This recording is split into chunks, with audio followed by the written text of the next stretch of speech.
Okay, hopefully everybody will be able to hear me, and I will stay connected to you for my bit of the session, which is just this talking to you about the aims and objectives of the session and putting it a little bit in context of the Future Parks Accelerator Programme.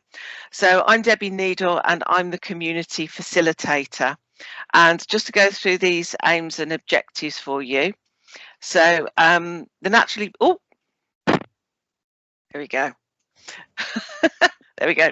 And there we go.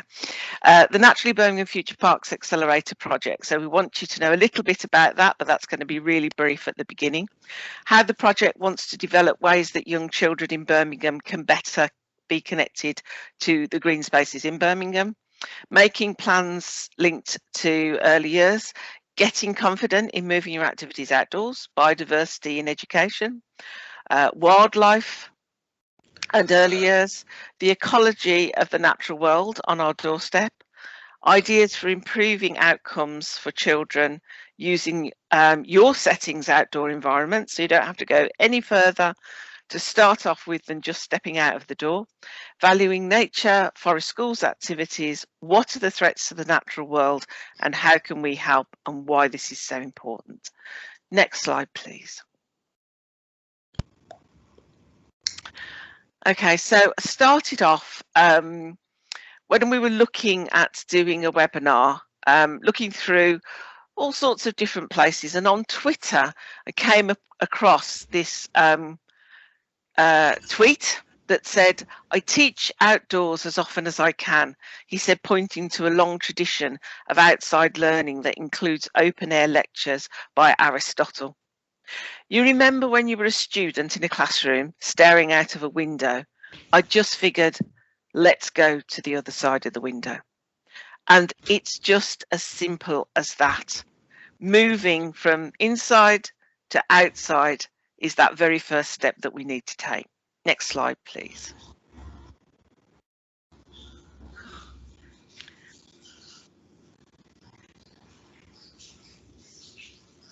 Okay, so why do we need to get outside the classroom? It seems like a good idea, but is there any other reason?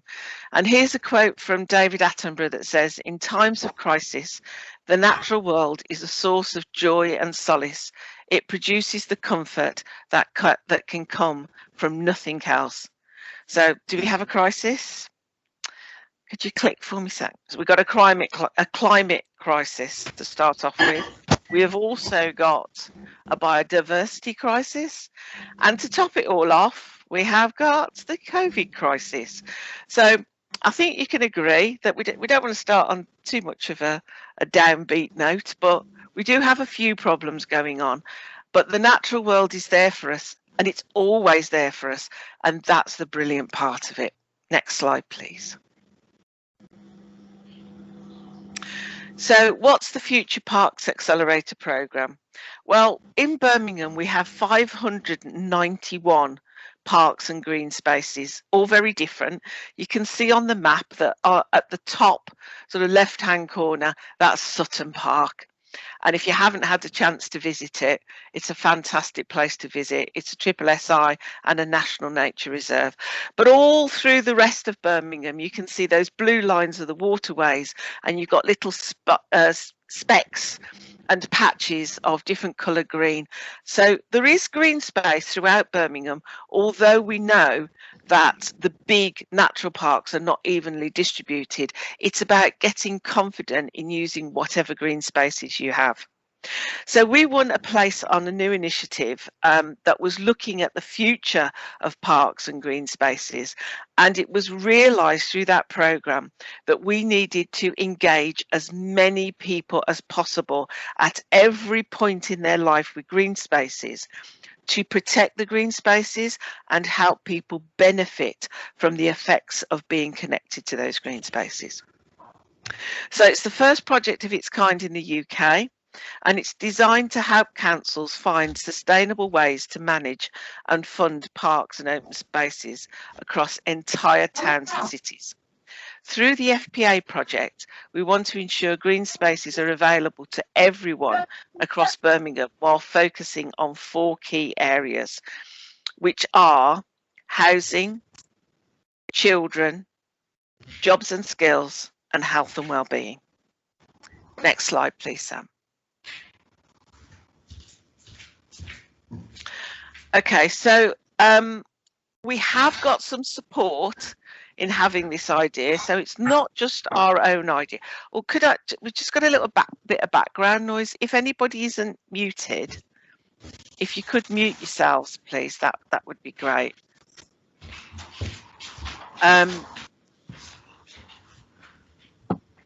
Yeah, can you just, sorry everybody, if you just check if you're muted, and then we'll carry on.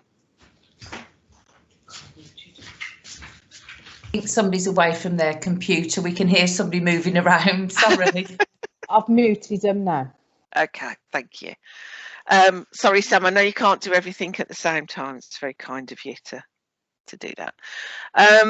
So UK's 25-year plan actually tells us that we need to be thinking about connecting people with the environment to improve health and well-being, and encouraging children to be close to nature in and out of school is also one of the focuses, and considering how environmental therapies could be delivered through mental health services. So you'll see that these messages come out through this whole programme.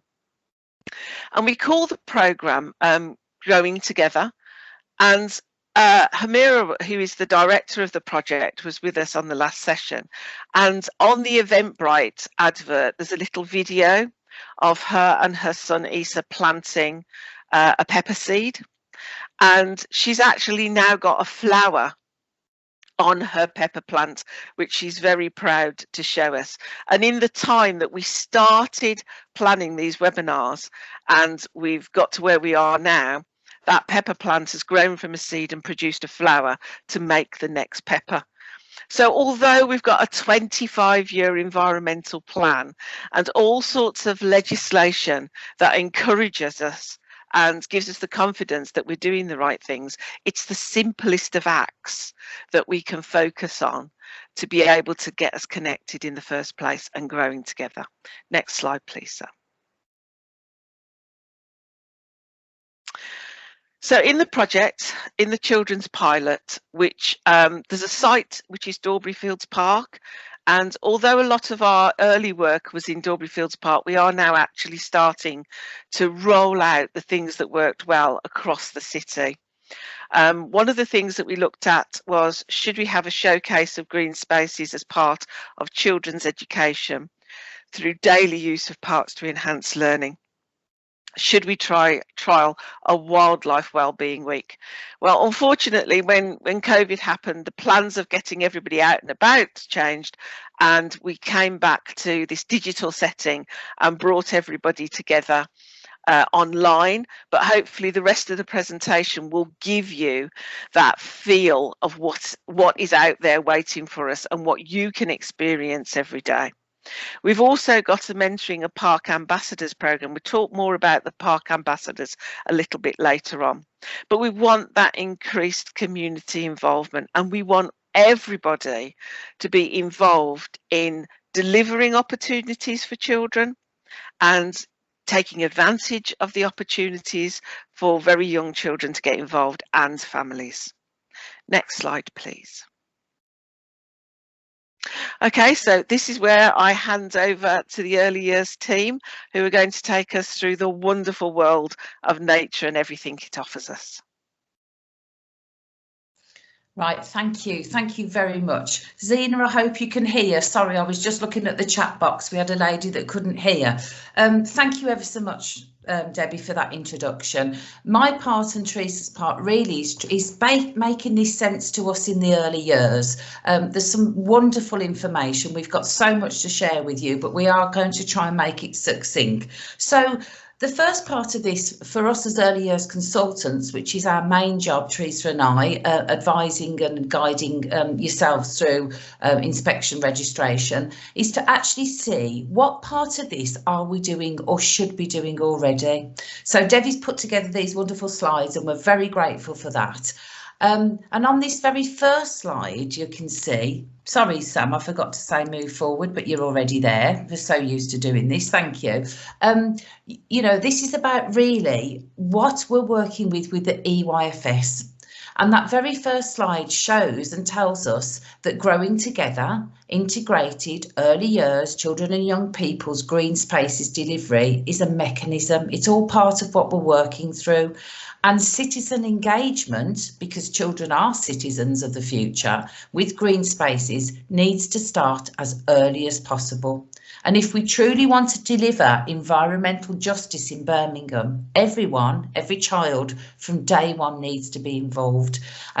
Myself and a few of us on the team have been working in early years for 40 years plus, dare I say, and we definitely feel that in some ways we've come away from the early days of when myself and Debbie and Teresa were nursery nurses, and we were outside probably 80% of our day. Our babies and children slept outside in pushchairs and on beds in the summer, and we spent all day outside, and somehow we need to readdress that imbalance.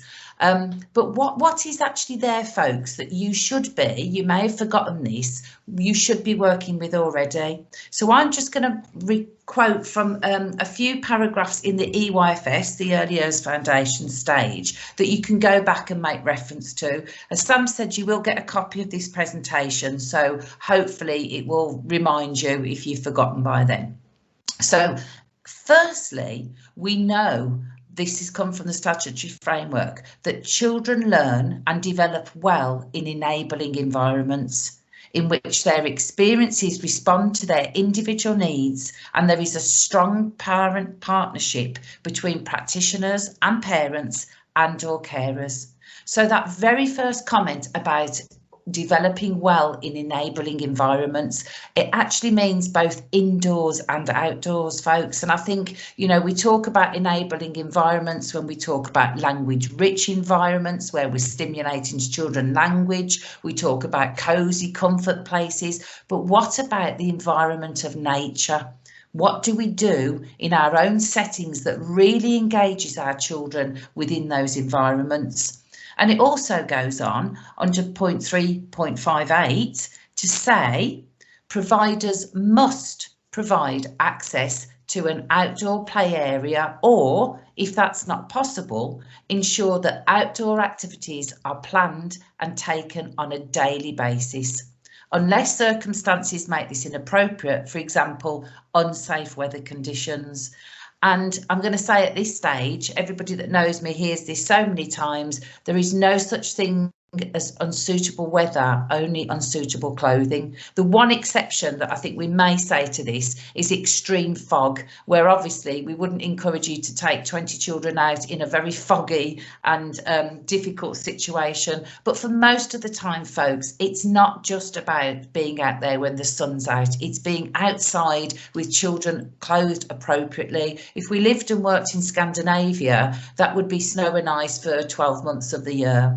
But we need to remember that providers must follow their legal responsibilities, and this actually falls under the Equality Act 2010. For example, do you need to make provisions under a reasonable adjustment? Are your outside enabling environments allowing access for children that possibly need special equipment or wheelchairs? This is all a consideration about being able to use outside. And if you have got an outside area, be really, really honest with yourselves and ask yourselves, how often do we utilise that to the best way? For me, the key about this must do you remember back in the day, folks, when we did EYFS, the must from Ofsted is an actual requirement by law. It's not something you can negotiate. So when it says providers must provide a daily basis of activity outside, be honest with yourself and ask yourself, does that happen in my setting? And if it does happen, absolutely wonderful, thank you very much. But does it happen to the best of your ability? So what does happen in my setting? Are there any barriers that stop me for ensuring that my children get outdoors daily? And if not, why not? Why aren't we going out? What are those barriers for getting children outside? Sometimes we ask ourselves, maybe it's related to parents, and with the greatest of respect, we've got more and more parents that will say to you, I don't want my little one to go outside because they've got a bit of a cold and I don't want them to get worse. We've got to have the strength and the understanding and the science to explain to our parents about the benefits, the health benefits of actually being outdoors rather than being inside all of the time. So consider what those barriers are. Is it possibly ourselves? Let's be really honest. If you as practitioners don't feel the excitement and the wonder of being in nature, picking flowers, looking at birds and trees, how are we going to impart this onto our little ones that we work with? So some honest reflection here, or maybe it's your routines. Have you looked at the routines of the day? Does my routine make it so top heavily focused on either group work or learning that actually we don't have enough time to go outside? And again, we'll talk about this more as we go through, but all of these are factors. How much can I do within that setting to make sure that I'm meeting that requirement? And if the answer is yes to those barriers, what can we do about them? Please, let's not forget that this is a requirement of the EYFS. Next slide, please, Sam. OK, so we know that there's a requirement. We know what we should be doing, and we've been honest with ourselves to think about this. But let's look beyond the playground. This lovely slide that you can see basically shows it could be a childminder, it could be a parent, it could be anybody, it could be a sister. But somebody's outside just in a enclosed, obviously, sandpit area that's having love and fun with two small children. So even if you do not have outdoor play areas, we have got childminders, we have got some settings that do not have access to an enclosed garden space. That shouldn't stop you folks from trying to tap into what the future parks are doing, which is trying to promote and elevate the use of our local playgrounds and green spaces. It's a wonderful way to start by getting children outdoors. And actually, even if you do have an outdoor play area, how lovely is it when you take the children on a trip or an outing and the different excitement that brings to actually going to a local park with children. But there is so much more beyond that playground, and we want to help you explore that further.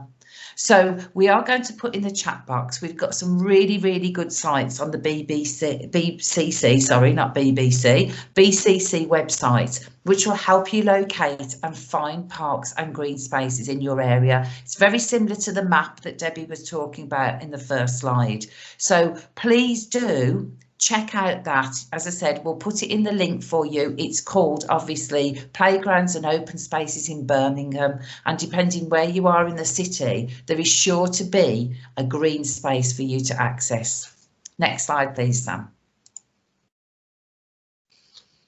So this all comes together very nicely under Naturally Birmingham's vision for early years play and learning. It sets it out there for us, folks. We know how much development matters, so we want to work with adults responsible for children's development to co-create a green pathway for children's development using Birmingham's green spaces. You are key, folks. You are absolutely key to this wonderful development and encouragement of nature.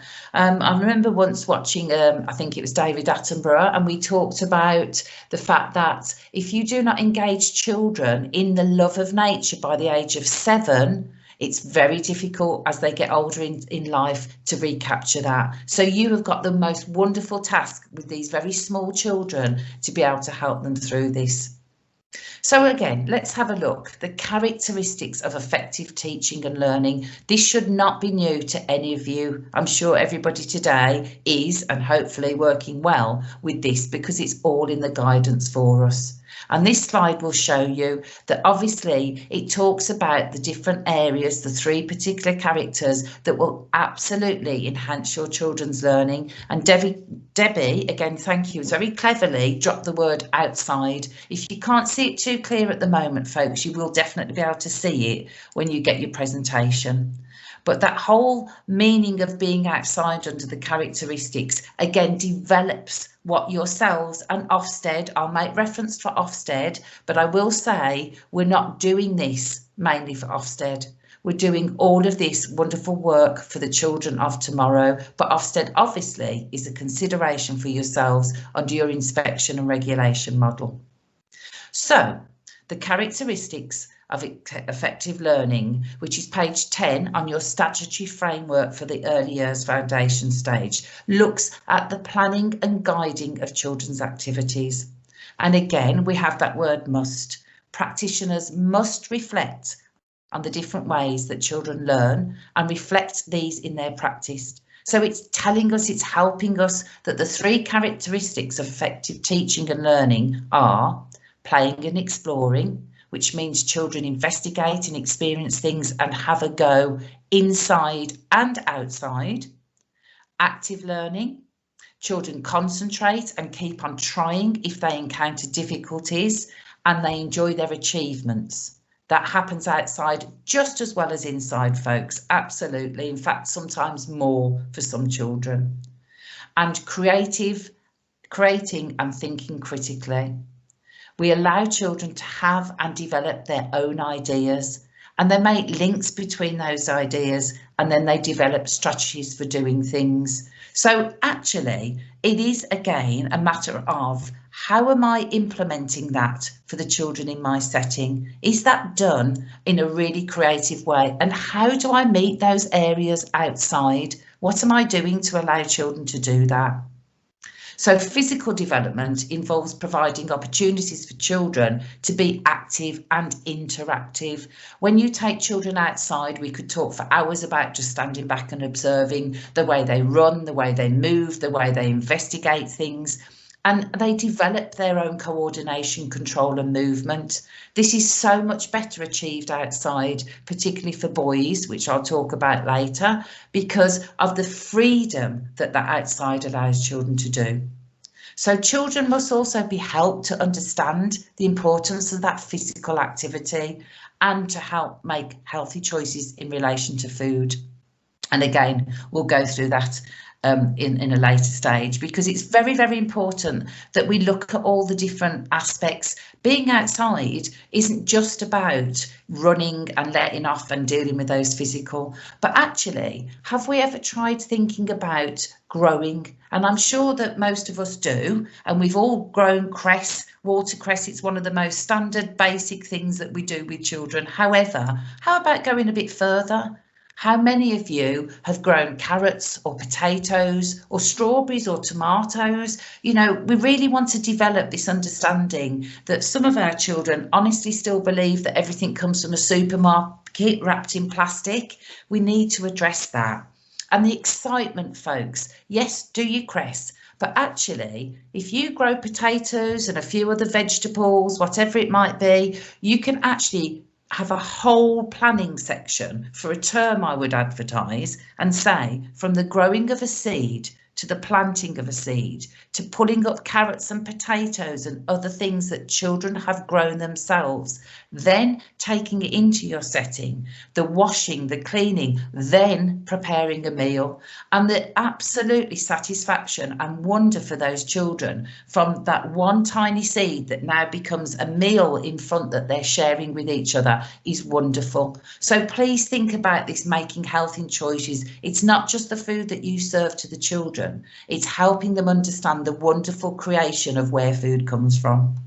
And understanding that means that the world becomes better for them, they understand, and you are guiding children to make sense of their physical world and their community through the opportunities to explore, observe and find out about people, places, technology and the environment. These words are all threaded through the EYFS.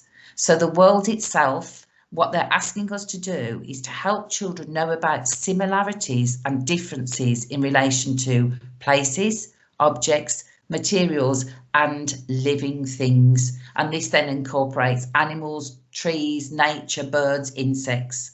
They talk about the features of their own immediate environment and how their environment may vary from one to another. They make observations of animals and plants and explain why some things occur and talk about those changes. Next slide, please, Sam. So alongside all this wonderful EYFS, We have got the fact that the curriculum offers opportunities for exploring outdoors. This side again, Nature's Toy Box, and it says it in the title. Every time you open it, there's something new inside. The beauty of working with nature is that you do not need to do very much pre-planning, because nature itself provides for all of that. And you can see the comments on the slide that will say that obviously there's plenty of high quality open-ended resources for children to play with freely inside and outdoors.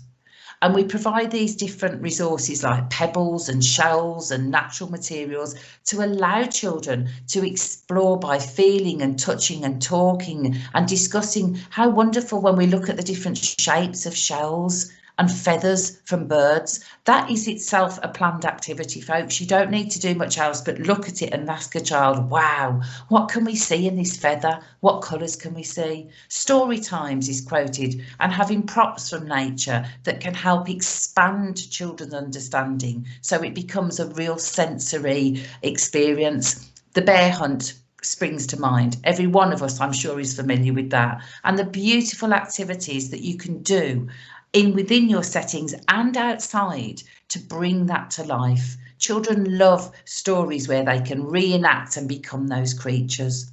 So when you're planning your activities, please do look and think about how can I extend the nature element of this.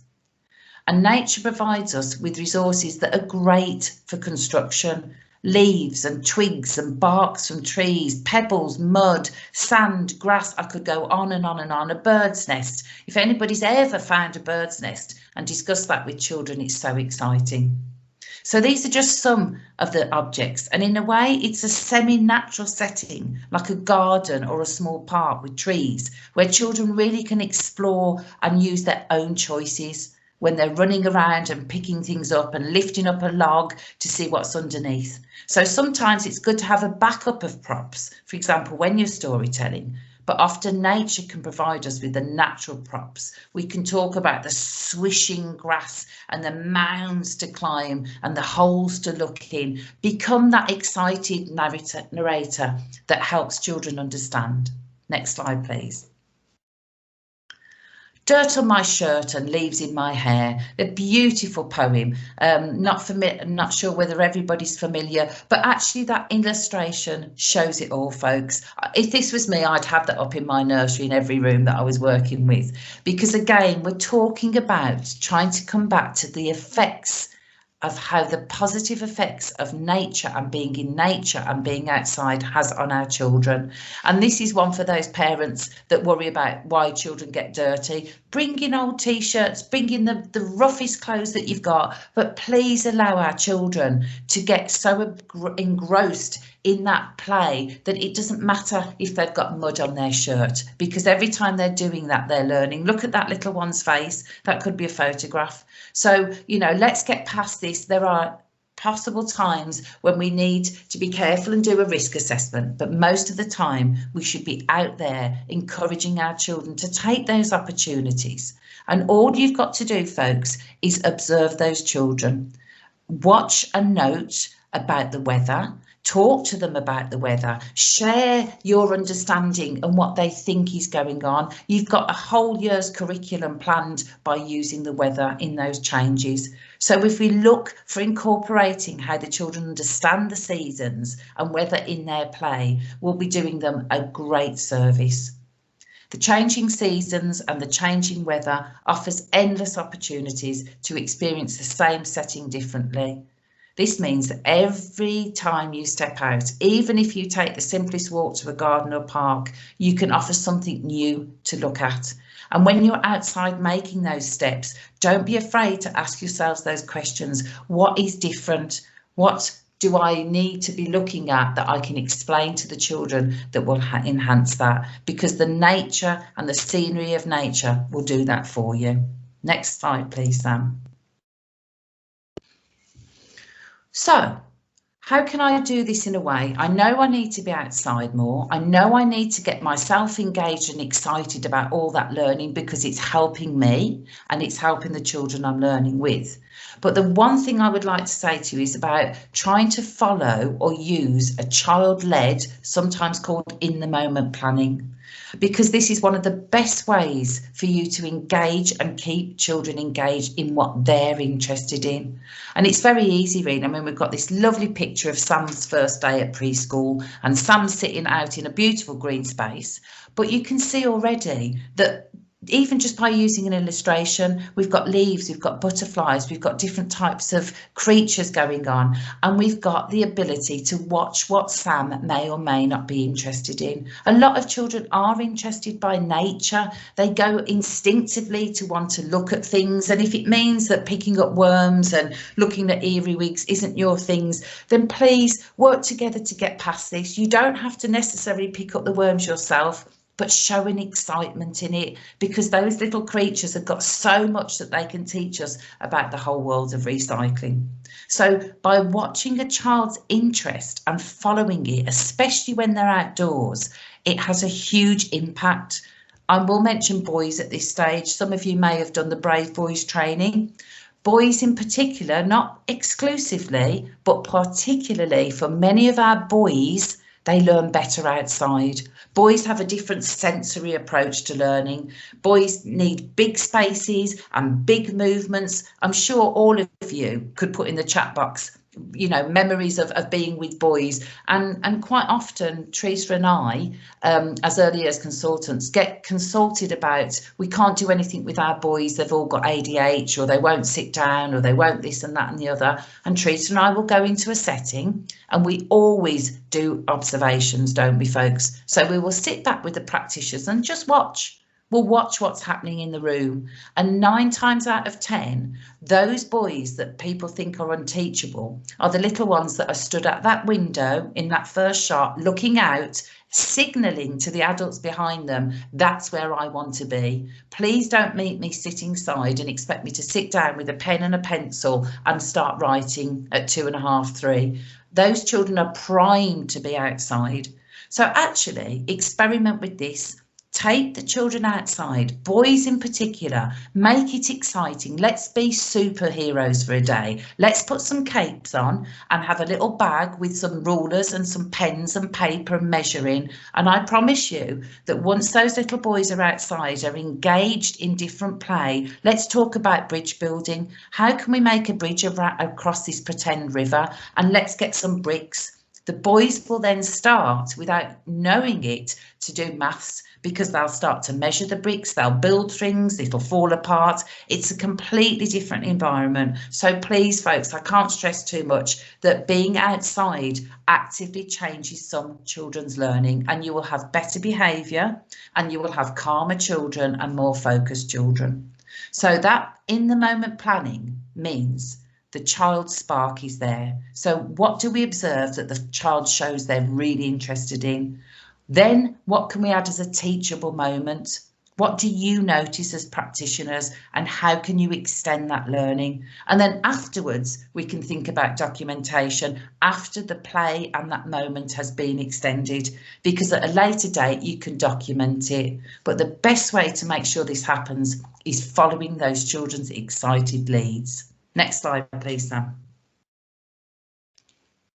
So again, here we have life cycles. As you can see on the slide, folks, we've got some beautiful images of the life cycle of a caterpillar to a butterfly. But how many of us, in all honesty, have really dug deep into this? We all talk about, we should be talking about life cycles of all sorts of creatures. But I did an experiment for myself with this slide, and I thought, OK, well, how many words and how much do I know about this life cycle? What is the life cycle of a butterfly? I know that it goes from being an egg to a larvae to, but what are the other words there?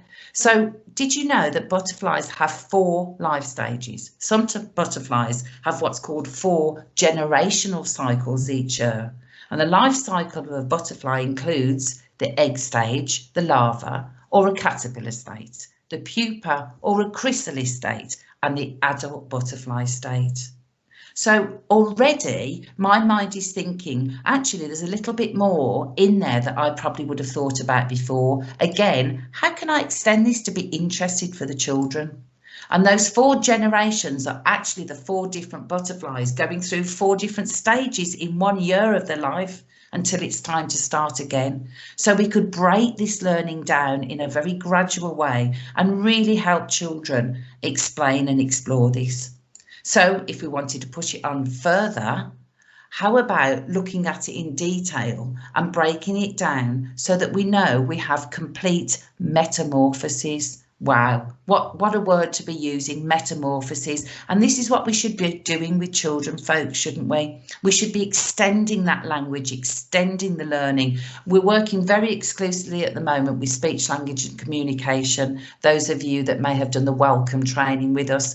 But the whole point of Ofsted, again, coming in to do an inspection in your setting, one of the things they're looking for, folks, is how you challenge appropriately and extend those children's learning. So think about different things. Think about the language that you use when you're talking, from egg to larva to pupa, and talk about what might happen and make your graphs and make your artwork represent this. So new words. When I walk into a nursery and I'm hearing children as young as 2, 3 and 4 talking about metamorphosis, words from egg to caterpillar, do I know about cocoon and do I understand about the butterfly? It's a really exciting thing to know that you've been instrumental in helping that.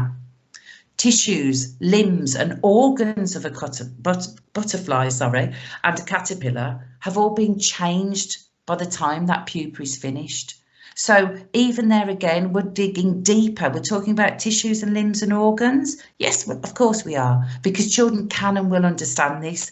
And now it's ready for the final stage. This beautiful butterfly emerges, and lots of books that would reinforce this can come along. And finally, when the butterfly has done all of its forming and changing inside the pupa, if you're lucky, you can see a butterfly emerge.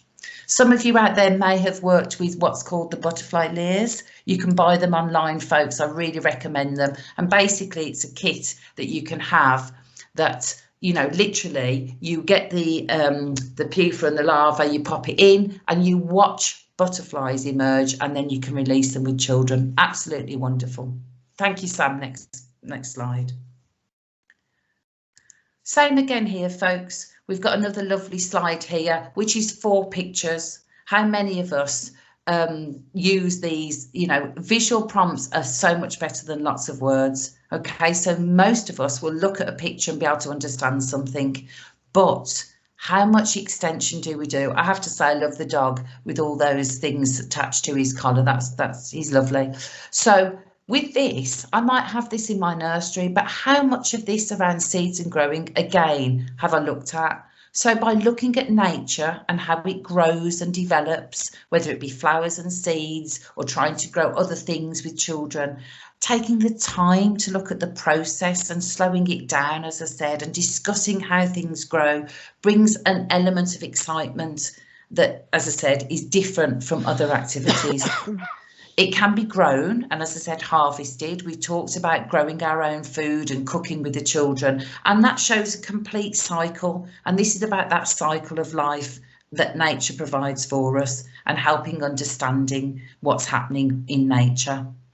And when we're on our walks and outings, talk about the things that are on that slide. How many of us have picked up the fairies, we call them, one on the bottom hand left, where you pick it up and blow it and watch it move? You know, if we become childlike ourselves, we then pass on that pleasure. So you've got the fairies, the helicopters. How many of us now still stand and watch when they whiz down from the trees and talk to children about what they are?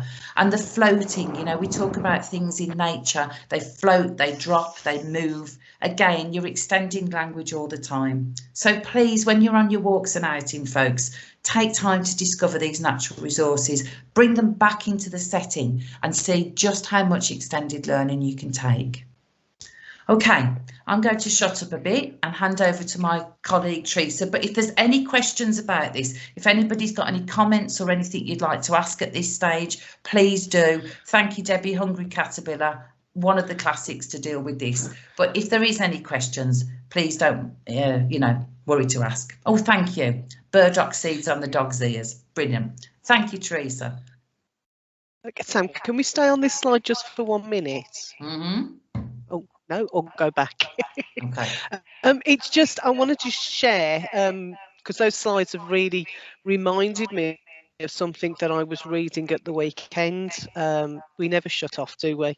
And it's really those two photographs on the left, the dandelion and the clocks. The clock is the seeds for the dandelion. And I'm just thinking, you know, when you are talking to children, and it's about educating yourselves, and there are some really fabulous resources out there.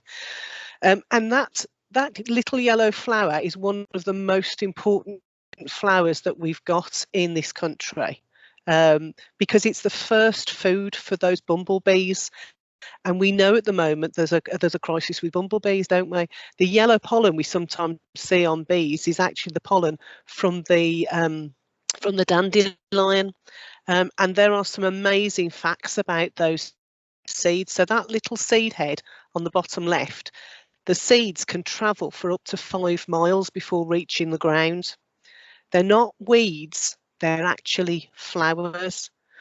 And actually dandelions, if you drill down to it, are highly nutritious, loaded with vitamins and minerals, and every part of that plant is edible.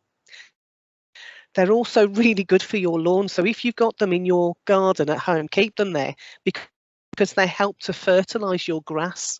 And as I said, you know, for the bumblebees that we see, they are the first food that they have in spring.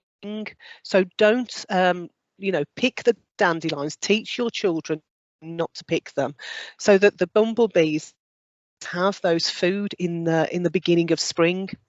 So I just wanted, it was something I'd read on Facebook, and just to say, you know, it's about educating yourself so that when you are talking to children, you can share these little things. You know, how amazing that tiny little seed that we see on that photograph there could travel 5 miles. Wow, amazing. Anyway, so let's go on to the next one. I just wanted to share that because I'd read it at the weekend. So the next slide really is how do we improve our outdoor space for nature? So if you can't always go to your local parks or green spaces, perhaps we want to change what we've got or improve what we've got on site. So whether you're a nursery or a childminder, we can start by a site audit. Do you want to go on to the next slide, Sam, please? So it's really useful to start off thinking about what have you already got. And even if you are a childminder who's only got a balcony, for example, there are things that you can do. So start thinking about what do we have already and how can we improve it. So the first thing to do is to do an audit and look at what is already useful for nature, and things like those dandelions in the garden, in your lawn, you know, you absolutely want to keep those, don't you? So think about things like that. One of the things we do, if we move on to the next slide, once we are hopefully back into our new normal, and we can start coming out to nurseries, we can do or use some of the audit tools that we have. So many of you, and I know a couple of people I've certainly done ITAS or an ECHAS audit with, we can do those. So, or you can do them yourself if you purchase any of those resources there on the screen, and they are internationally recognised evidence-based tools which will support you to improve the quality of your provision. There's all sorts that are suitable for all types of different early years providers, and the principles on which the rating scales are based are very much aligned to the principles of the EYFS. So for example, it will look at opportunities for child-led learning and opportunities for children to make choices and access resources independently. There's things in there about stimulation and challenge through appropriate language and activities. So that's about you and your practitioners Doing some research and understanding you know, the outdoor space and how to use it, as well as individualised and flexible provision with warm supportive interactions. Things like the EATAs and ECHAs audits, if you're familiar with them, have a measurable profile. And we will often do 2 audits or use 1 or 2 pages dependent on what we are looking at. If we move on to the next one, Sam, please. So once you've done your audit, and there's no reason why we can't get the children involved in that as well. Wouldn't that be fabulous to draw out some maps and get the children to have a look and see where those plants and trees are and put it onto their map? So once you've done your audit, we can start planning. So the most important thing when planning a wildlife area is about knowing what your constraints are.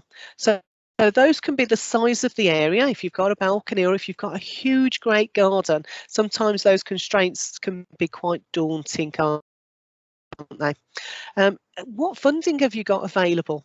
You know, and I've worked with settings before now, and we've spent very, very little on actually improving the outdoor space because we've accessed other resources. Talk about some loose parts shortly. We'll also need to think about access to the area, and then of course there's the ongoing maintenance. So once you've established this, you can go ahead and plan your area with as much input from your staff and the children as possible. But just thinking about the inspection, you know, the curriculum and the provider's just thinking about Ofsted and the Early Years Inspection Handbook. So the curriculum and the provider effective care practice promotes children's confidence, resilience and independence. Practitioners teach children to take appropriate risks and challenges as they play and learn both inside and outdoors, particularly supporting them to develop physical and emotional health. So it's thinking about how do we put into what we're planning appropriate risks and challenges. Also says that practitioners provide a healthy diet and a range of opportunities for physical active play, both inside and outdoors, giving clear and consistent messages to children that support healthy choices around food, rest, exercise and screen time. So healthy choices around food. So that's going back very much to what Kay was talking about, you know, those children that have grown their own fruit and vegetables. I remember very clearly working with children who would refuse to eat their vegetables at lunchtime. However, when we'd grown our own carrots and we'd pull them out of the earth and we'd wash them and we'd chop them and cook them ourselves, and the children had been involved in that whole process, growing it from seed right until cooking it, they would be happy to eat those carrots or eat them raw. So it's about involving children so they understand. You start to plan. If we move on to the next slide, Sam, please. We can start thinking about how are we going to resource the garden. So we've developed an outdoor space, we've got some wild area, we might have purchased some wildflowers and things like that. How are we now going to resource it? So now is the time where you start to think about things like loose parts. Now, those settings that I've worked with will know how I'm always banging on about loose parts and play themes and using loose parts in the setting as well as the outdoor play.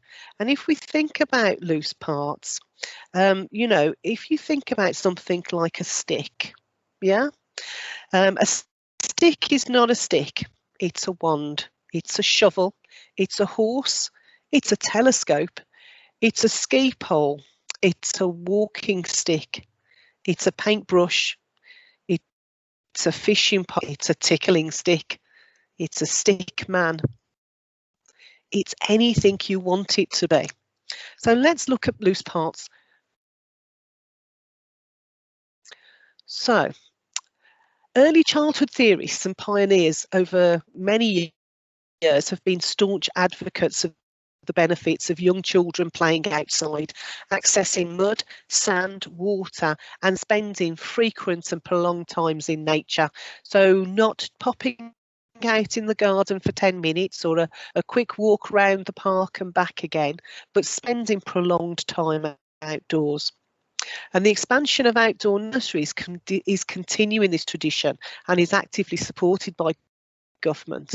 So if you start to look around, we actually start to see lots of outdoor nurseries who spend most of their time in the outdoor spaces, and we even have some in parks and woodlands now, which is absolutely wonderful.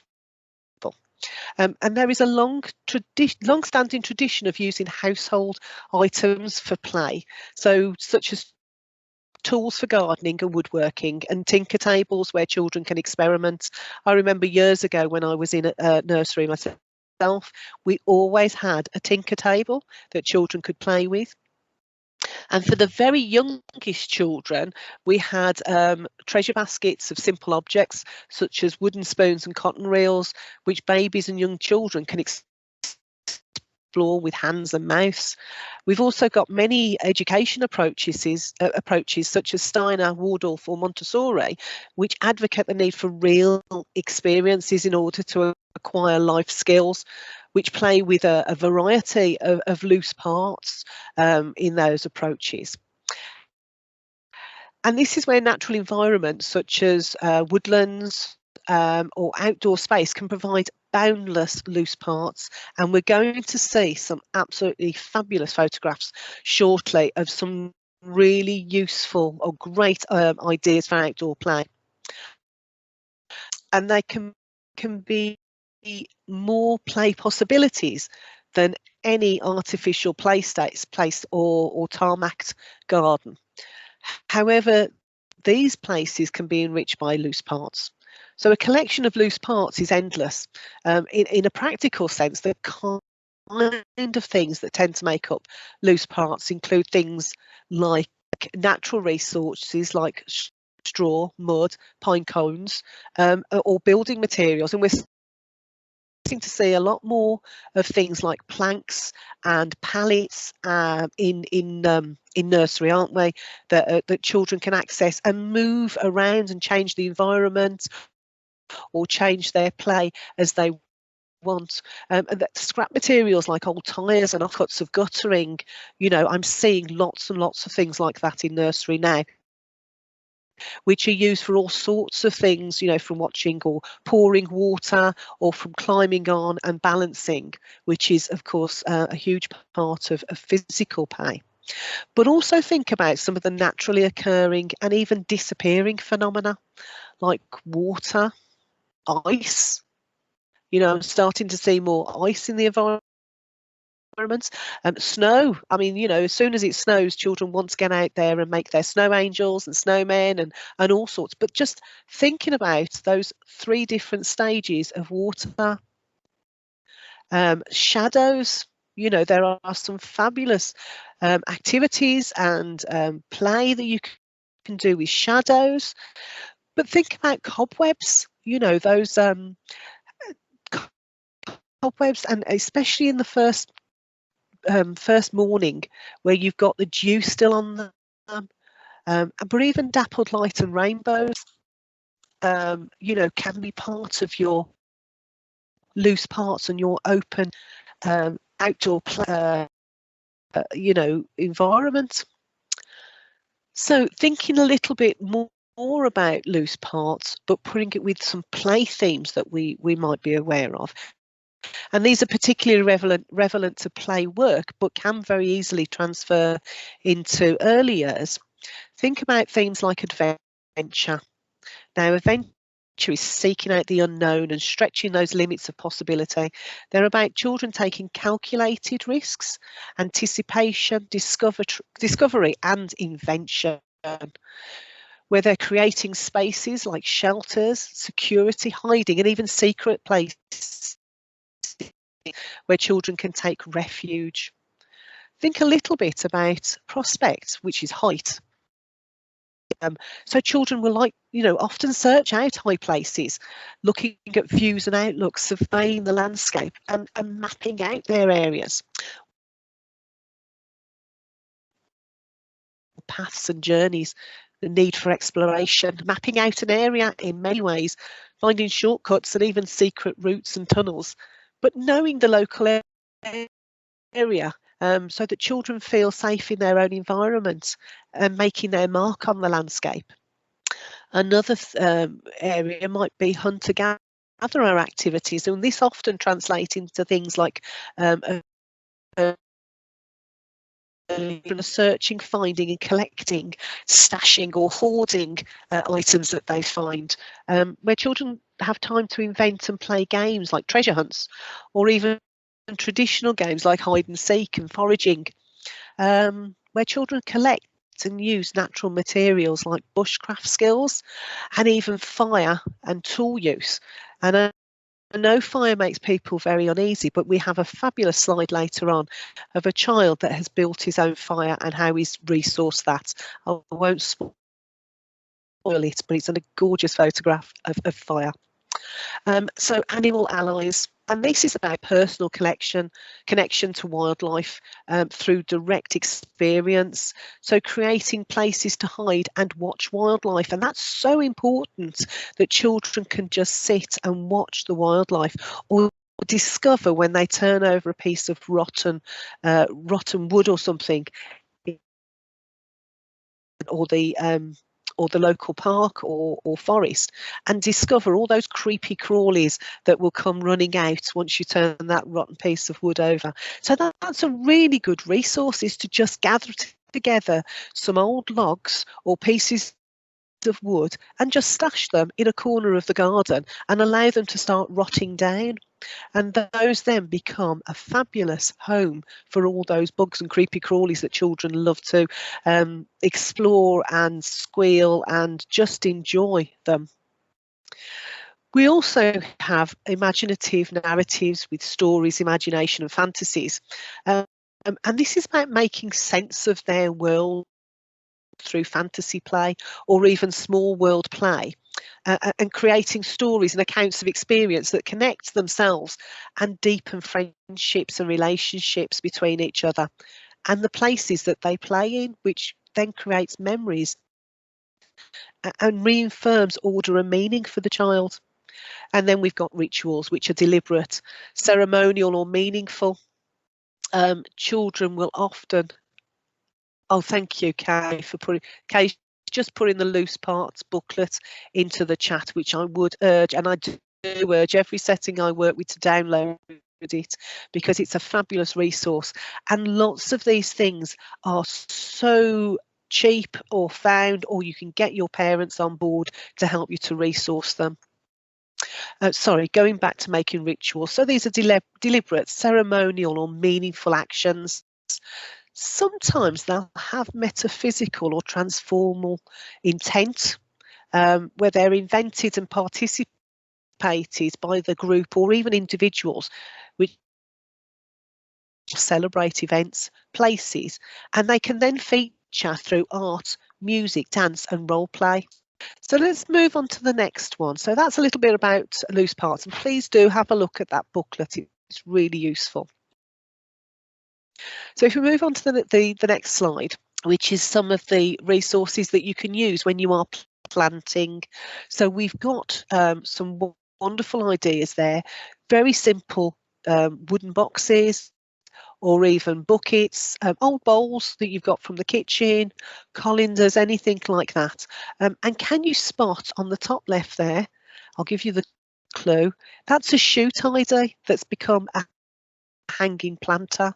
So all they've done is they've taken an old shoe tidy that's been donated and they've put some small plants in there with some soil, and it's become a planter, which is absolutely brilliant for children because they can see and perhaps even see the roots growing through the hessian.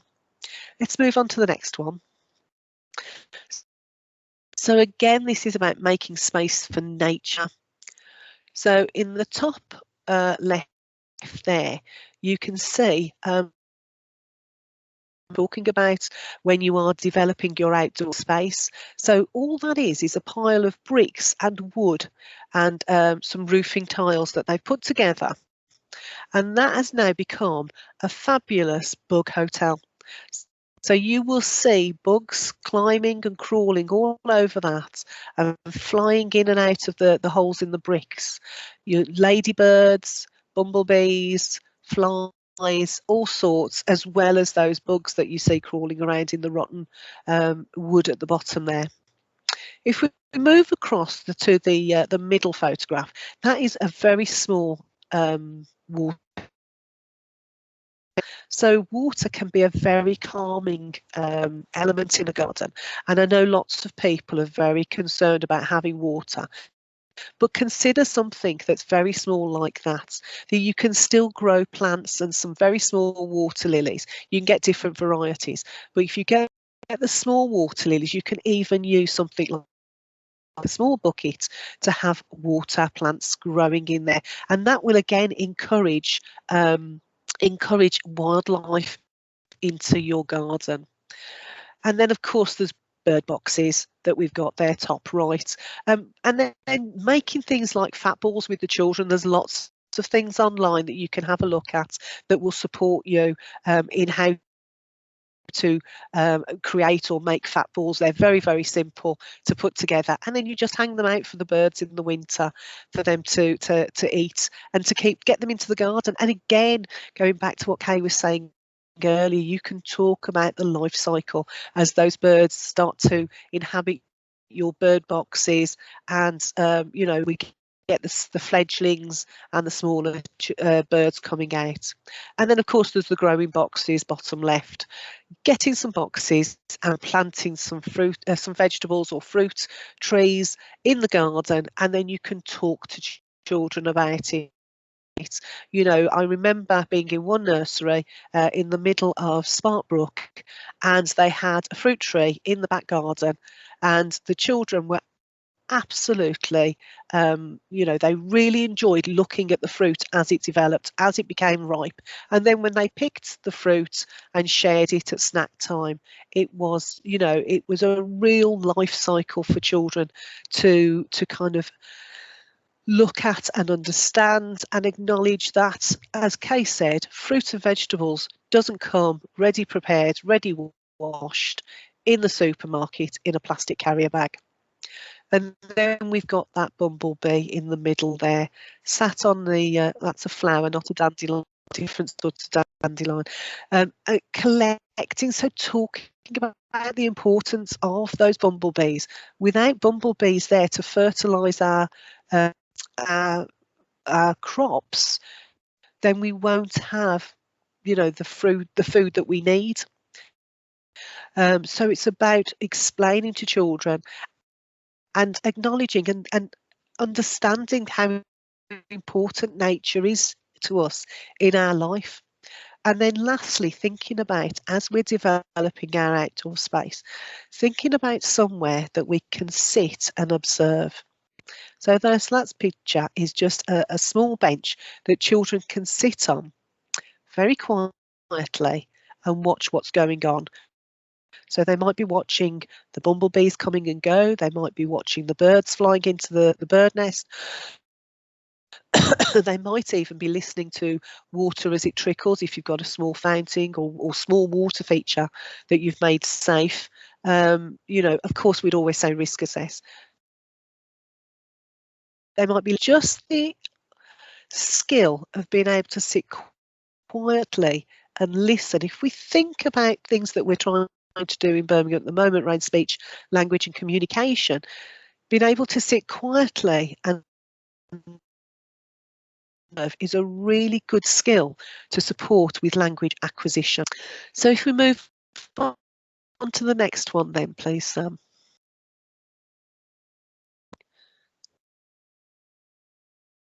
So this slide is around Park Stars and the Green Passport, which we're going to go into more detail later on, but just wanted to introduce it here because one of the activities in this passport is to observe. So going back to where we can sit quietly and observe is one of those ways of getting our park star.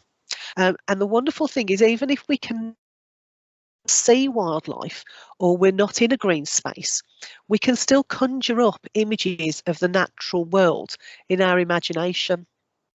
So what we wanted to do here was to take to practice a 1 minute of mindfulness. So if you're able to, what I'd like to invite you to do is to close your eyes just for 1 minute. Close your eyes and take a deep breath in through your nose and out through your mouth. Breathing in and breathing out. And as you're breathing, begin to picture nature. This might be somewhere you know or an imagined place. See the grass? There might be some trees. There might be some running water nearby, a brook or a pond.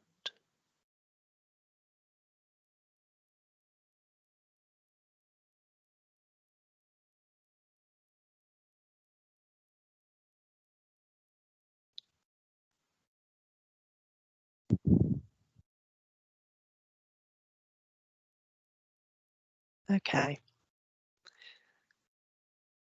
We just wanted to take 1 minute of mindfulness there, which is a great activity that you can do with children to calm down and reflect and think of nature. And I hope that taking that minute has really helped to ground you and focus on nature and understand how calming nature can be.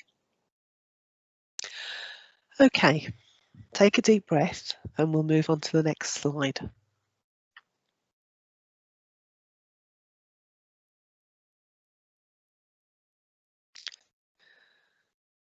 Thanks, Sam. Okay, so now we've thought about our outdoor space, what can we do next? So we want a plan of action. So first thing we're going to do is we're going to do an audit of what natural resources we've already got in the outdoor space. Think about those dandelions and the trees and the grass that you've got. Then draw a picture of your preferred school or nursery or garden space or your balcony. You know, we can still do things on a balcony. Then sow some seeds or plant some plants into planters. Think about making a bug hotel or a bed bug or just a log pile. You know, just throw some logs in the corner and leave them to rot down. Those will be an excellent place for those bugs. Then create a space, an area where you're going to be able to sit and watch the wildlife and then enjoy wildlife and the benefits it brings. Very simple plan of action there, I hope. Okay, so now we're going to take a comfort break, but while you're taking 5 minutes, we'd like to give you an opportunity to ask some questions. Tell us about your wild spaces. Do you have a garden or a space that you've already, you know, there's a great resource already? You can use the chat function or raise your hands. And while we're at it, can we ask, if you haven't already, can you put your name and the name of your setting into the chat on the right there as well? Okay, so we'll be back in 5 minutes, but if you've got any questions, put them in the chat now. Thank you. Thanks, Sam.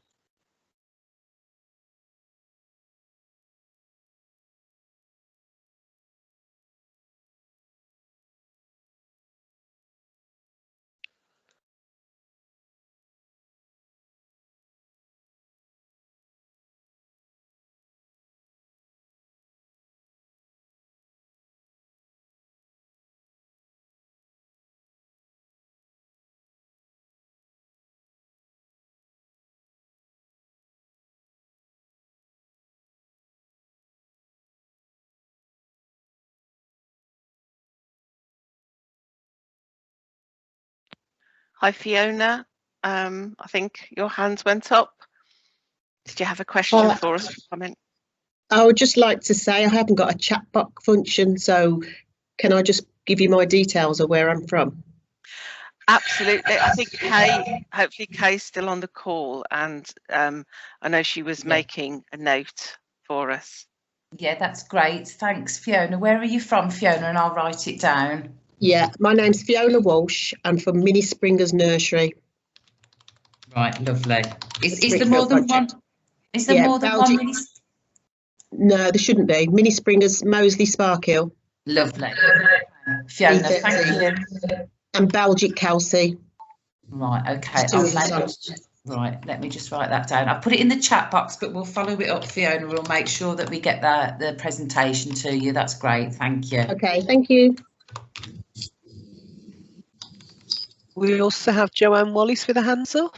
Hi, morning. I don't have a chat function either. Okay. So do you have a question, or do you want to just tell us where you're from? No, it's just where I'm from. Oh, I have got a question too, I suppose. Okay. It's Jo Wallace, and I'm at Holland House Children's Centre. Sorry, Jo, where did you say you were from? Holland House Children's Centre in Sutton Coldfield. Right, lovely. Thank you. Thank you. And you said you'd put, was it a loose parts link to a booklet in the chat? Yes. Obviously, we can't get that. Yeah, So Kay's already done that. Yeah, what you'll find, ladies, is that... right, okay, can we send that with... Yeah. Yeah, that'd be great. That'll be out on the presentation as well. Thank you.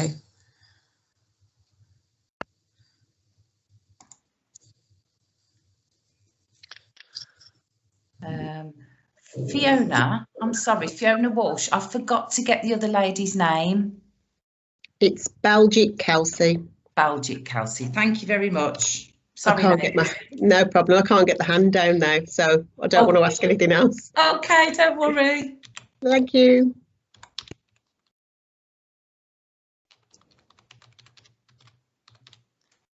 I think I've caught all that. Your hands down, Fiona, you're fine.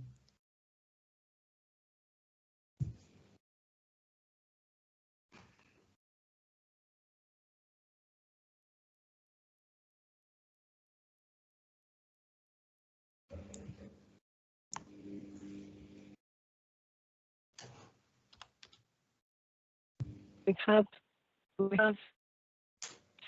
Ona Ahmed with her hands up. Hello, can you hear me? Hello. Hi. Yes, I can hear. I don't have a chat option either. I'm Deniz Ahmet actually, but because I'm using my son's laptop, his name is it's showing his name, so it is Deniz Ahmet, and I'm from Selyok Nursery School. Okay, Kay, did you get that? I'm just getting Selyok Nursery School. I'm so sorry. Could you spell your name for me? I'm so sorry. Yes, of course, no problem. It is D-E. D-E? D, it's like dark, D-E-N-I-Z. Okay. Okay. Lovely. Thank you. Thank you so much. No problem. Thank you. Thank you. As I said, folks, everybody will get the presentation, so please don't worry. Most of the links and the follow-ups will be on the presentations for you to see, but we've got that. Thank you.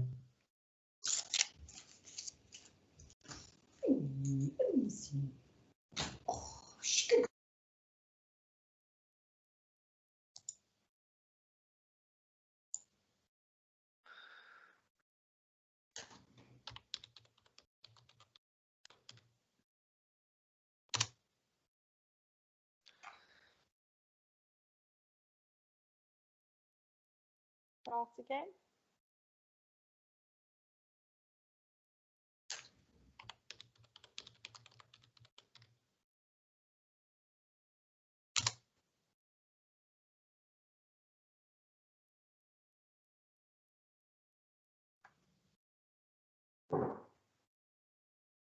Okay, Teresa, Debbie, Holly. Yeah. Are you ready to start again? I'm ready if you are. Yes. Yeah, I'm still here. Yep, ready. Yeah, I'm ready. Okay, everyone, we'll start on to the second part. I do have to say that was a bit like a NASA launch then. I got very excited for a minute then, all ready to go.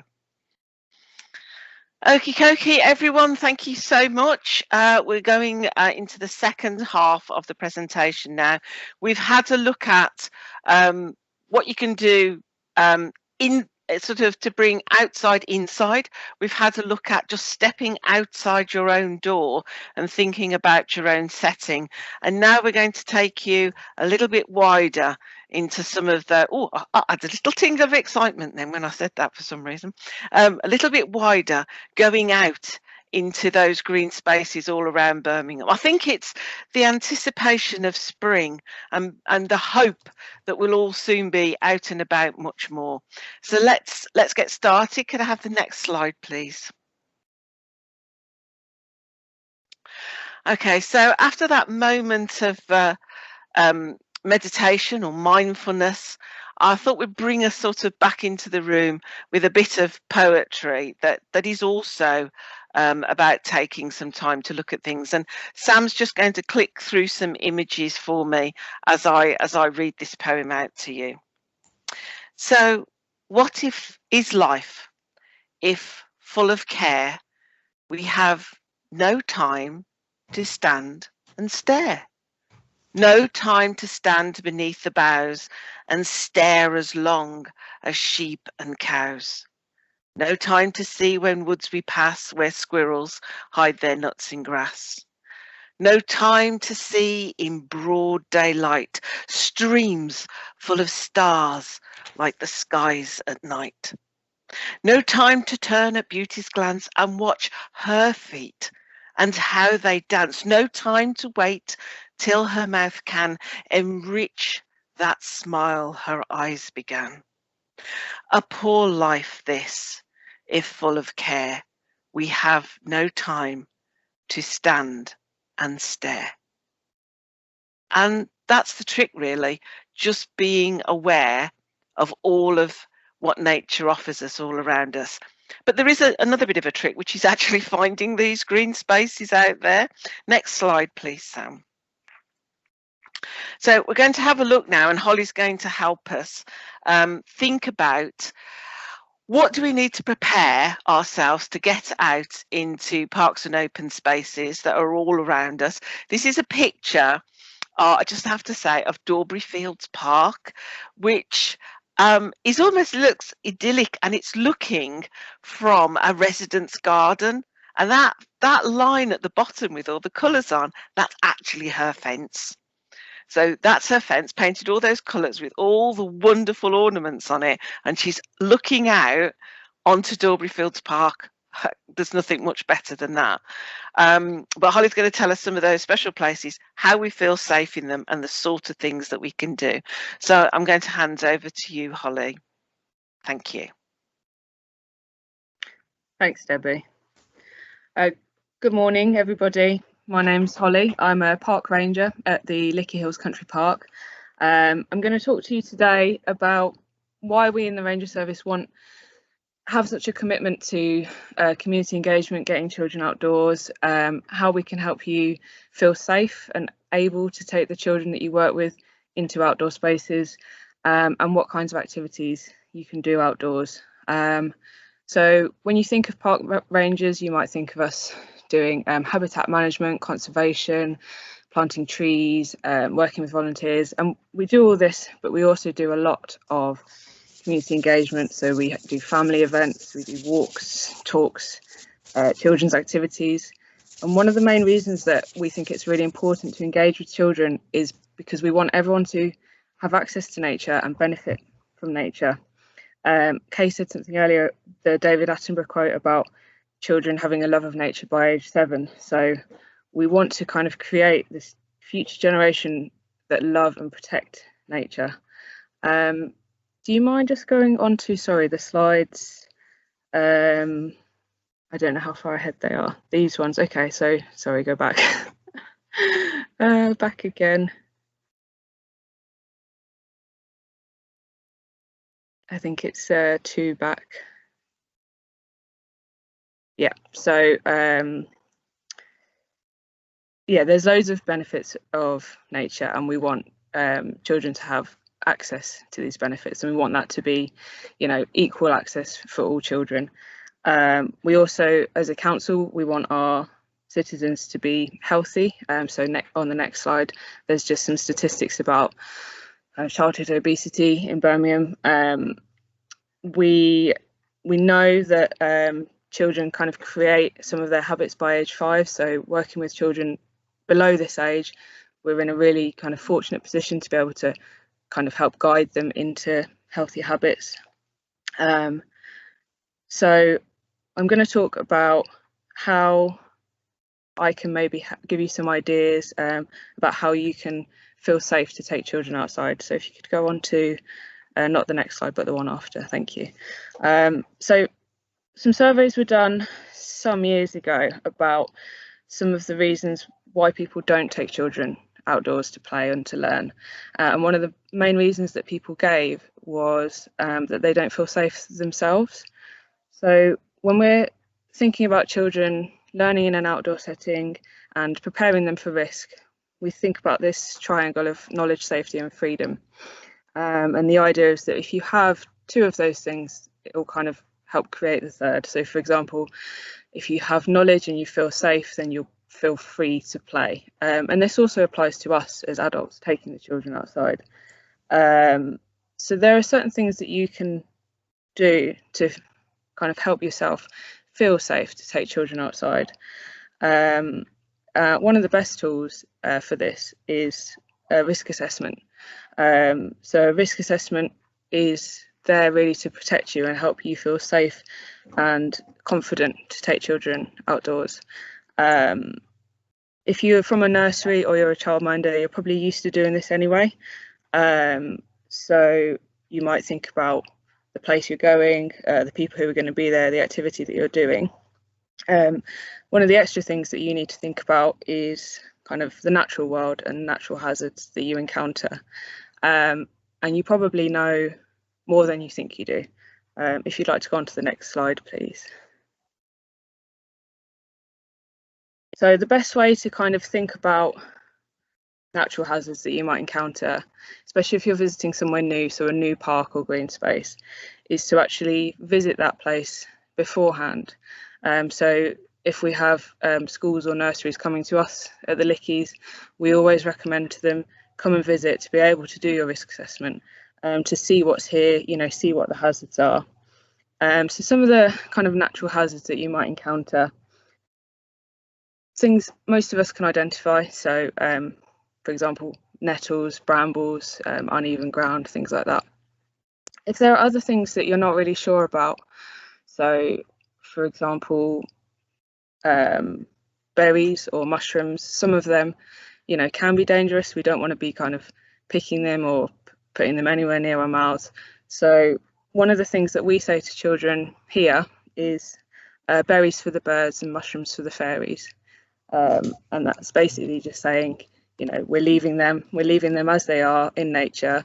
The berries are for the birds and the mushrooms are for the fairies. One of the other kind of sayings that we have here is no picking, no licking. So when we're doing activity, especially if we're going to be using our hands, you know, touching things, it's really important that we remember the no licking rule. We also try to, we don't really want to encourage picking things that are alive. You know, if there's like leaves on trees or flowers that are growing, we want to leave them. So I think, I can't remember if it was Kay or Teresa, sorry, said earlier about the leaving the dandelions for the bumblebees. So that's really important. And if we do want to pick something, for example, a leaf off a tree, we might take one leaf and then share it into small parts between everybody. So everybody's still participating, but we're only taking a very, very small part from that tree. So as long as children know the rules, they know the boundaries, and you can enforce those, then they and you will feel safe. So those boundaries might be, you know, what we can and can't touch, but they might also be physical boundaries. So you might go into a park to do a specific activity, but you might also want to allow some kind of free play and free roaming. And it's really important for children to have that kind of option to kind of free roam. And if you can set kind of clear visual boundaries, for example, you know, we're not going beyond that bench, or we're not going beyond that footpath.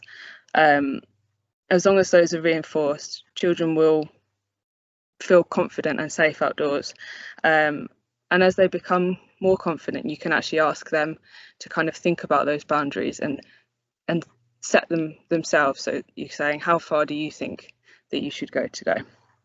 And once you feel safe to allow children freedom outdoors, the best way for them to understand how to play is to learn from you and for you to kind of lead by example.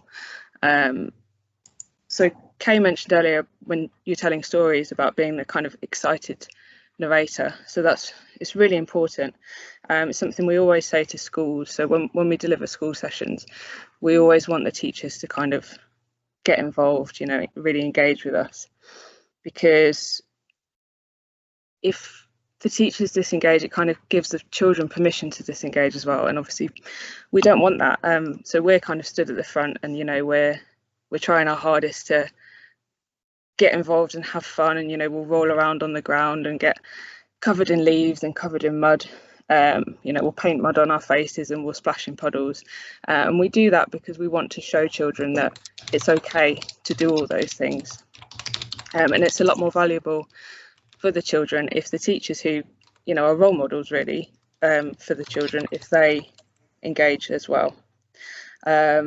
So this is just kind of a quick guide when you're doing a risk assessment to reducing risk, and it acknowledges that, you know, risk is present. It often can't be removed entirely, but as long as you have strategies in place and you do what's reasonable to reduce that risk, then you can take children outside in a way that is safe. So now I'm going to talk to you about, next slide please, some activities that we like to do as rangers. So Nature's Toy Box was mentioned earlier. I really want to stress that you don't need a lot of money to do activities outdoors. You know, we don't have a lot of money at all in the Ranger Service. Everything we do is kind of low or no cost. Sometimes we buy some twine. We might make bird feeders. You'll also find loads of resources online. So for example, the Woodland Trust have these kind of worksheets called Nature Detectives, which are a great resource. You can find those. There's some links at the end with all the resources that I'm going to mention, but you can find the Nature Detectives sheets on the Tree Tools for Schools, which is an online learning hub. So when we're thinking about leading an activity,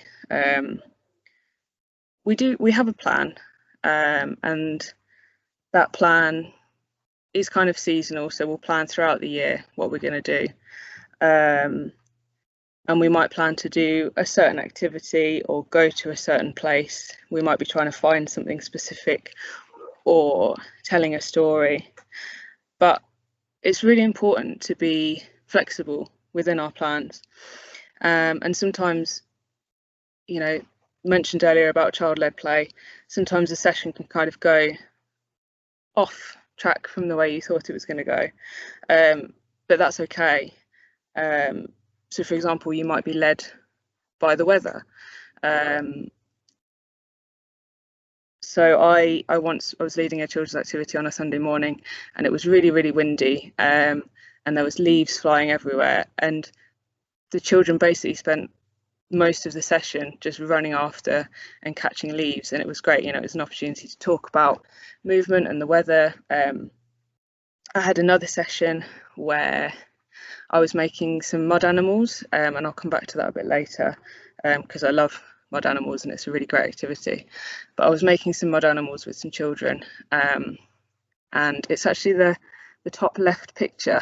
They decided that they wanted to paint this small tree in its entirety with mud, because it was a kind of clay, really red, lovely mud, and they just started painting the entire tree. And I was really happy for them to do this, because one of the things about making mud animals is that we want children to feel confident and comfortable touching mud and playing with mud, and you know, by painting the tree they were doing that anyway, so I was really happy to just kind of let them carry on and let them do that. So yeah, I'll come back now to mud animals. So mud animals is an activity that, like I say, I love doing. It requires very few resources, but it allows for a lot of creativity and exploration. So when we do this activity, we try to find an area where the mud has kind of quite a lot of clay in it, just because it sticks together better. But you can kind of incorporate a bit of science into finding that mud. And if you just get the children to pick up the mud and roll it between their hands, they're going to kind of work out which mud's going to stick together and which mud's not. So you can incorporate them into finding the right area to even start this activity. And then thinking about what kind of creature we might want to make. So in the bottom left corner here, we've got some hedgehogs. In the middle of the slide there is a bird's nest, and it's actually got a little mud bird sat right in the middle there. So you might want to think about the habitat that you're in. So for example, if it's a woodland, you might want to make some birds, or you might just want to allow complete, you know, creative freedom. I had a child that created a saber-toothed tiger out of mud before. So there's also an element of exploration and scavenging with mud animals, because the children can find different materials to help make their animals. So they might find acorn cups for the eyes, twigs as legs, feathers or leaves as wings. And all you really need for this activity is a little spade or a garden trowel, and some wipes or some water to wash everybody's hands at the end. And this is also an activity that you can incorporate into other things. So I mentioned earlier about creating the bird's nest and then creating the bird to go in it. You might also create a mouse house. So bottom right there is a mouse house or a fairy house. It's whatever you want it to be, really. And you can create a little mouse to live inside that house. And then even thinking about language, you can incorporate language into this activity. So asking children to describe, you know, how the mud feels, things like that. I want to talk briefly about getting muddy and getting dirty. So it was mentioned earlier, the dirt on my shirt.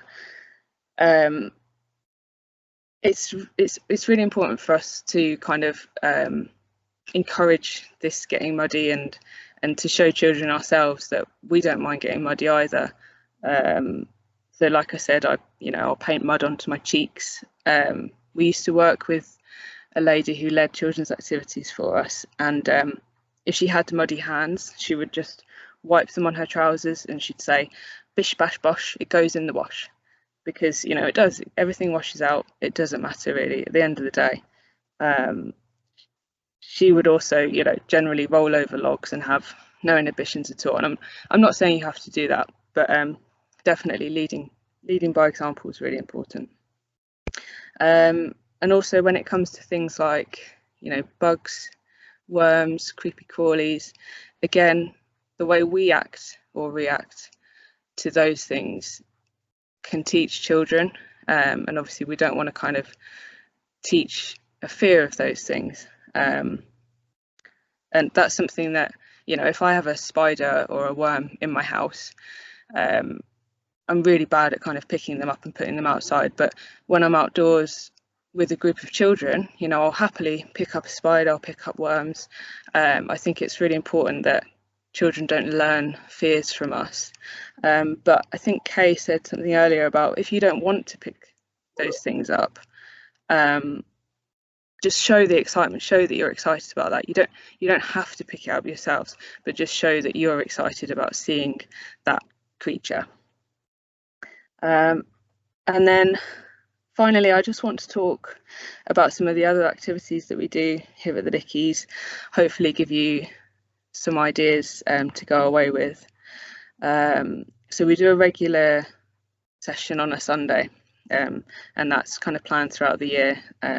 So it follows the seasons. So there's loads of activities that we can do in the autumn with leaves. In the summer, we make rafts, and we make rafts to race if we've got a water course. So top right, there's some rafts that children have made. Obviously in the summer we do that because we don't want to get kind of everybody's hands getting too cold. Den building on the left there, that's something that we do throughout the year.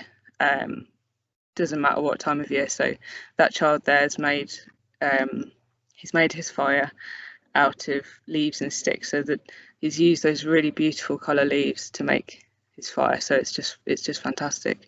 And we do repeat these activities, and it's okay for there to be repetition within those activities, because children won't get the same thing out every time. They're going to learn and develop through repetition. So like I say, den building is an activity that we'll do, and we'll repeat that throughout the year.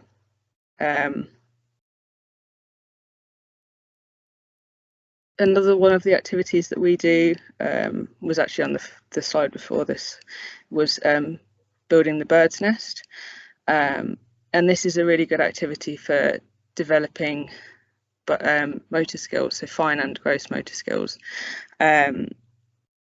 So we might ask children to think about being a bird and only being able to use their beak to create that nest. So we'll ask them just to use their finger and their thumb to pick up materials and to build the nest. So we're working on those fine motor skills.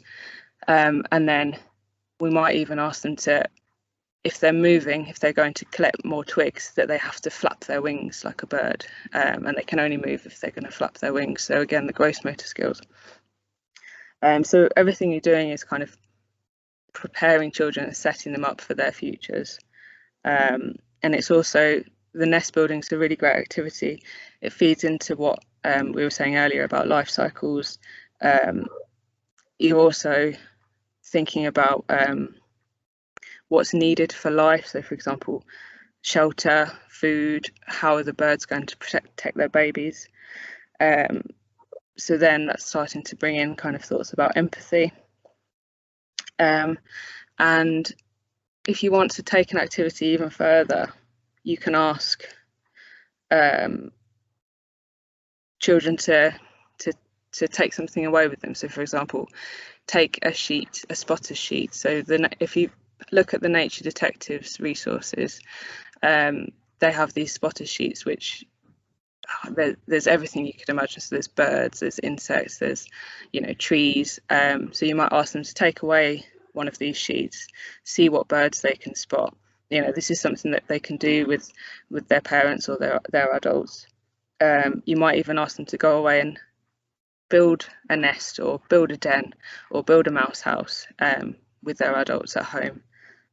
So it's really reinforcing that relationship with nature and ensuring that it's not something that they just do at nursery, for example, but something they can do and they're able to do all the time. You could even ask them to take pictures and bring them back in and show you, and so they're going to have pride in what they've done. So the last slide is just those resources that I mentioned.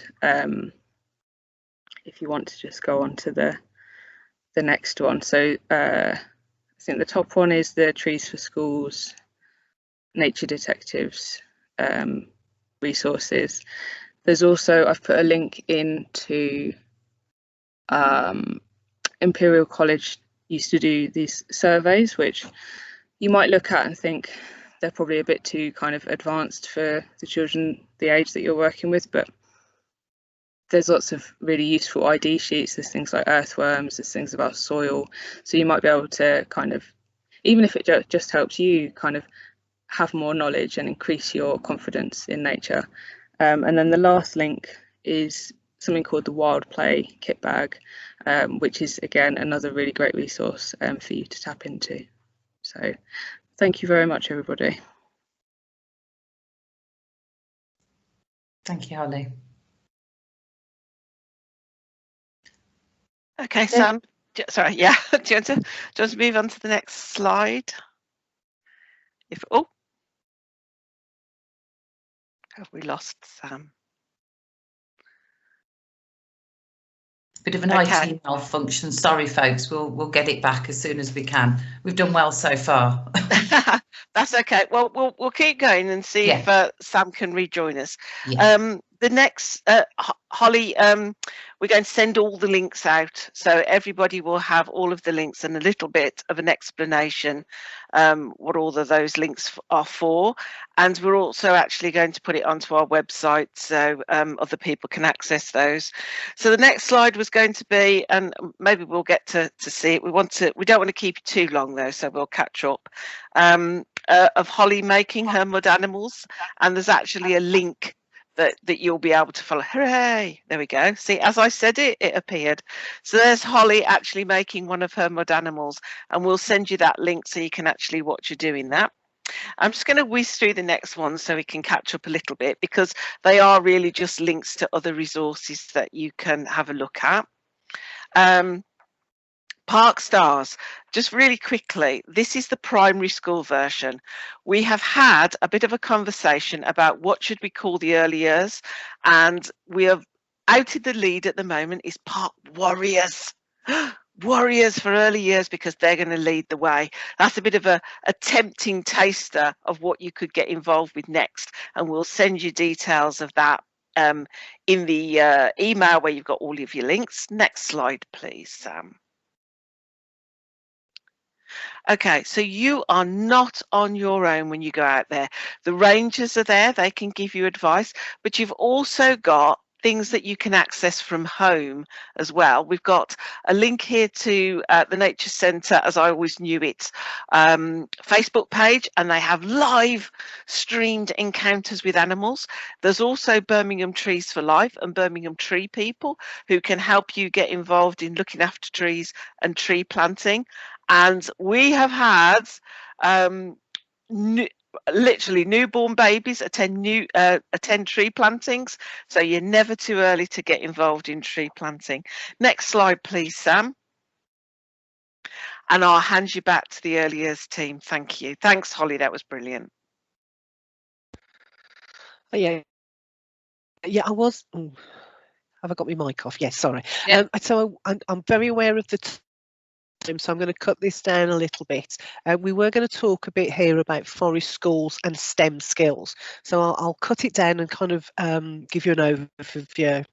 So forest school inspires a deep and meaningful connection to the world, an understanding of how a learner fits within it. The approach to risk means that learners consistently expand on their abilities by solving real world issues, which build on their self-belief and resilience, that lovely magical word, resilience.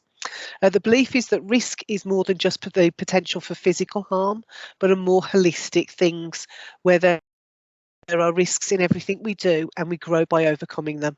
So forest schools therefore helps participants to become healthy, resilient, creative and independent learners. I was going to go into some depth here around STEM skills, which is science, technology, engineering and mathematics. And I've read recently that that's been extended to STEAM, which would include art. So that would be science, technology, engineering, arts and mathematics. But knowing the time, I'm cutting this right down. So when we think about those skills, what I want you to start thinking about is developing skills such as creativity, collaboration, communication, thinking, critical thinking, problem solving and curiosity. Where have we heard those before? The skills that children can gain in the outdoor environment around STEAM or STEM skills are transferable to a whole range of situations that children may face later in life. And support, we are having a lot around speech, language and communication in Birmingham at the moment. So looking at some of those skills will to develop their language. One of the things that we've learnt recently is that children should be hearing and learning up to 8 new words a day, and you can really incorporate those, like Kay said earlier when she was looking at the life cycle of a butterfly, those really enriching words that you can use to support children's learning. And getting children to think like scientists. They're naturally curious about everything. And we as practitioners will know how many whys and hows we face from a 3-year-old every day, such as why is the sky blue? Why do we have 2 eyes? Or how do fish breathe? So consider how we then treat those observations for children as a scientific inquiry rather than just a question. So making sure that we're giving children opportunities to investigate, hypothesize, that's a big word, isn't it, and test ideas through hands-on play and learning, which is allowing children to be engineers, scientists and architects in their own learning. I remember a fabulous day spent in Handsworth Park, building dens in the snow.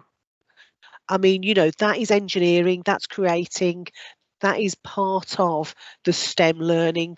I mean, we're so lucky in Birmingham that we've got so many little pockets of green spaces. When I think of my area, we've got the Coal Valley, which threads all the way through. We've got Hodge Hill Park. We've got Small Heath Park. There's loads and loads of places that we can use as well as our own gardens. Sorry, I'm going to hand over to Kay now.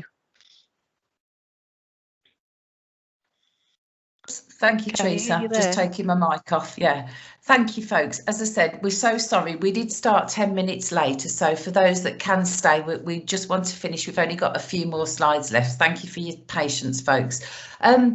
This slide, to be honest with you, I'm not going to have time to go through it, but I would honestly encourage every one of you as practitioners, if nothing else, have a look at this slide and just break it down. Again, I keep saying this, you have possibly several months of pre-planned activities simply just by following this wonderful slide that talks about learning and what nature gives us in learning. But what I wanted to say about it really, normally, as I said, I would break it down a little bit more. I do apologise, but you can read it later, is that I just want to read through a couple of quotes about outside and what childcare experts and learners have said. One is from Jan White, 2008, an early years consultant, who says, because of the freedom the outdoor offers to move on a large scale, to be active, noisy and messy, and to use all their senses with their whole body, young children engage in a way they most need to explore. They make sense of life and they express their feelings and ideas.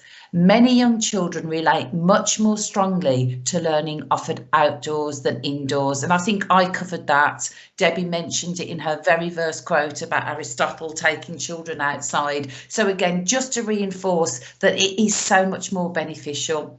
And we haven't mentioned very, very quickly children with SEN, special education needs, although this applies to all adults and children, every one of us.